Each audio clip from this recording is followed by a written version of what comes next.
and we're all standing in the gym area. So there's maybe 100 of us. And Matt Bloom says Tian Bing, who'd have been, I think he had been announced, was going to the Battle Royale. We're all like, hey, we're all like cheering for him, whatever.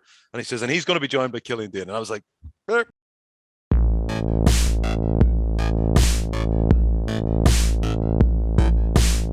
I love the feud between you and Riddle. You guys had some exciting matches together. What do you think of what he's doing now on Raw? I mean, the whole stoner character and everything. My Riddle's brilliant. Like, I mean, what what I love about his character and stuff like that is I was worried it might not translate from NXT to Raw or SmackDown, but it did. It translated beautifully because he's so talented. Like in ring, he's. I don't think I've seen as many people take to this like a duck to water, and he really did, because people who come from MMA or amateur wrestling, there's always a slight struggle, because you're now you're having to land on your back, things that you're not really meant to do in those kind of sports. But he took to it so effortlessly. I was on a indie show with him in New York, like 2015, I think it was, or 2016, and like I saw it then. I thought there was a real talent there. And then when he came into NXT, just was so fluid, and I didn't realize how good he was until I wrestled him, until I did those matches with him. And then like I was doing stuff in the house shows with him, whatever else, and I just couldn't. It just made me realize that he's a next level athlete. He's got a great mind for this, and the character that he's doing is so much fun. Like, I mean, like I grew up watching all those types of movies, and it's great that we're able to use a bit of that now, because listen, like there's periods where we need a bit of light relief on TV, or we need it in movies and whatever else. And he can give us the light relief, and then he can go out there and he can be a badass in the ring. So, it's me personally, it's great to watch, and I'm a fan of what he does. You mentioned professional wrestling. Is it a relief to be able to say professional wrestling and not? Oh, I never stopped saying it. So that's it's like it was never told to me that I can't say it. So I called myself a professional wrestler, and I always said wrestling. So I think there's maybe been a misconception that we get told that we're not allowed to say or do things. If I mean, don't get me wrong, there was a day I remember we were told no clotheslines for that day or something stupid like that. But I mean, like, or there was no Germans. That lasted about 3 weeks or something. Like, not no Germans as in no Alexander Wolf, no German suplexes. So that's what I meant. Because I remember when we were told no Germans, we were all looking at Wolf going, "Oh, what does that mean?" But no, honestly, like nobody ever told me that I couldn't say the word professional wrestling. So like, I don't know if other people have, but I always referred to myself as a pro wrestler. Something I have to bring up is you had a lot of matches with Lars Sullivan. What do you think of how the whole thing played out with him at the end? Like his personal life is his personal life. As a talent, he was incredible. He had this incredible look, this incredible intensity. Like him and I had a lot of fun wrestling each other. Actually, one of the worst parts, the first time we wrestled each other, was on TV. We didn't do anything on house shows, so we literally had no feeling for each other, and it went way better than I expected. Because he was very new, and it was probably the first time he'd been wrestling somebody who was at his kind of height and weight. So no, he was a lot of fun to wrestle with. With his personal life and stuff like that. Like, um, I just hope the best for him as a person, and I hope that every negative experience that he has, he can learn from, and everything else he can turn into a positive, because there's a very intelligent man in there. There's an incredible athlete in there as well. So I think he was very unlucky with injuries, was his only thing as well. And another person you worked with was Damian Priest. What did you think of like the push he got during WrestleMania with Bad Bunny and everything? Oh, that Also, was awesome. That was awesome. Like, but deserved, because Priest is incredible. Like, he's when I think of like wrestling him was a dream. Like him and I had some fun matches, but we did like a triple threat with Pete Dunne, and we had like a three-way kind of build up to that. It was a lot of fun, like mixing up with the boys. Um, he is a great talent. He's got this great personality. What you see on screen is very close to who he is in real life. And like there is a real genuine part to his character, because listen, he will party hard, but he will work harder, and like that's something about Priest. Like he knows who he is and he knows who he wants to be. And the whole thing with Bad Bunny was incredible because he was helping Bad Bunny, and Bad Bunny like never wrestled a day in his life, and then he was in training with him and a couple of the other boys, and Priest really encouraged him, and they I'll be honest, like Miz and Morrison made the boys look brilliant, and um, Priest holds his own because he's an incredible talent on his own right. So yeah, no, I'm delighted for him, and I hope the very best for him because he's one of the lads I really enjoyed wrestling and really enjoy watching. My final question to you: you were a part of WrestleMania as part of the whole Andre the Giant Memorial Battle Royal.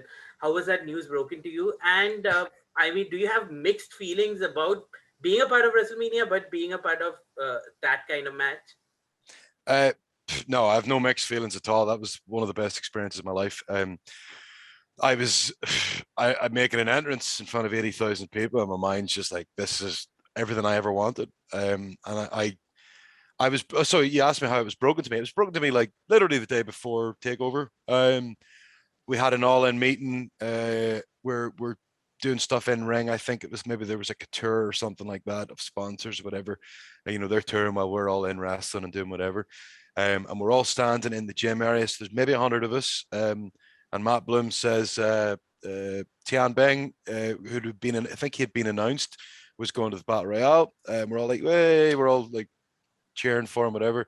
And he says, and he's going to be joined by Killian Dain. And I was like, everybody's looking at me and whatever. And I'm, oh my God. So it was, I'm so glad they didn't film it because that's probably the most bashful I've ever been because I'm literally standing in the middle of 100 people going, but it was very cool because we opened Takeover weekend. Sanity it was the first time I think we did a 4-on-4 as Sanity. The crowd was electric.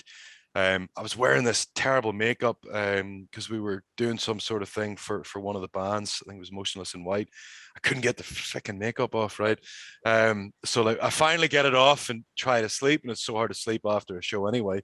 Then I'm up early to go to WrestleMania, and like just an incredible experience. And it's in Orlando, so like it's incredibly warm. It's very hot, very humid. I'm in my gear from really early because we're not sure when we go on. They break it to me that I'm going to be on to the final three or something. And I'm like, oh wow. And they're talking about Gronk being involved, and like, they were like, do you understand what sport this is? This is NFL, American football. And I was like, yes, I know who Gronk is. I play Madden every now and again, whatever else. So I thought it was, and I ended up getting on really well with Gronk. It was really funny, really nice fella. And like it was a cool moment him and Mojo had, and obviously Jinder been in there as well.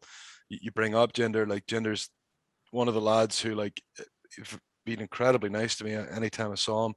And we're beating the crap out of each other while we're waiting for all these spots to happen. So I had a lot of fun that day. Like, one of these amazing experiences. All the people who are in that match, like, I never like, you get Mark Henry and Big Show and Braun's there, and like the Usos the first time I'd met them, and like it was like a who's who of wrestling, and it was a rumble. You know what I mean?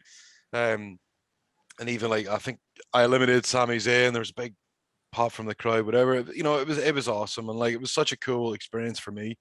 And like honestly, as a little boy, I was 3-4 years old when I first started watching this, and there I was, I think I was sunburnt actually from walking, literally just doing my entrance. I think I was already sunburnt, but it was an incredible experience, and like it's something that if nothing ever happened for the rest of my career, then I had that was something that was so awesome for me to do, and um, it was a friend of mine got this brilliant photo of me on the ramp. Sarah Logan actually, she took the photo of me when I was walking down the ramp, and it was just this everybody around me, and it was this incredible shot. And that's one of those cool things about wrestling and experiences. I didn't expect that to happen, and it happened. So I took full advantage and had the time of my life. I got to, like, Shawn Michaels was kind of helping with a part of the structure of that match.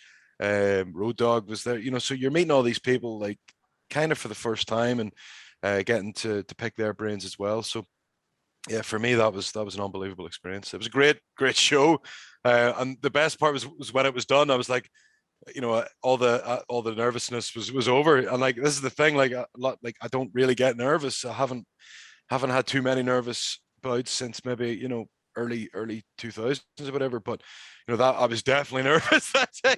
I remember, but it was very cool because I was I tell you, right, I was about to make my entrance. AJ Styles comes over to me, and because we'd been on a bunch of shows in a couple of years leading up to that, but one particular show was that January. So literally, like just before AJ went to the Rumble, we did a tour in Britain, and I think there was maybe only 200 people in a building. So he's laughing at me, saying, 200 people to this, So like that was that was pretty cool. So AJ's a character, and it was very cool that he said that. It maybe broke the tension for me. So Fantastic, man. So glad to hear that story. And in 90 days, I mean, what can people expect from you? What can your fans expect from you? honestly, like it won't be like the day after the 90 days are up. But in the months coming, what they're going to expect is they're going to see this chip in the shoulder I've been talking about, because there is a fire in my belly, there is an anger, there's a monkey on my back, there's 1,000 analogies and 1,000 sayings that I could use here. But I'm raring to go. Out of all seriousness, I'm raring to go, because listen, my body's in incredible shape right now because we haven't had that many matches. We've been we're all everybody in the wrestling world is raring to go right now. I know they are. Like, talking to all my friends all the time, everybody is desperate to get going. And when the world opens up again, like, you're going to see a fire from me that people haven't seen for a long time, and I'm very excited about it. I'm excited to showcase it, and I'm very excited to see what's next, because there's a lot of people I want to wrestle. There's a lot of countries I want to go to, and I'm going to make sure to try and do every single one of them. As you said before about the likes of Drew and everything else, there's a lot of people who have inspired me in my career so far, and I want to be the type of wrestler who inspires other people. I'm sure you will be. Thank you so much. I mean, this is great, and best of luck for the future. Thank you very much.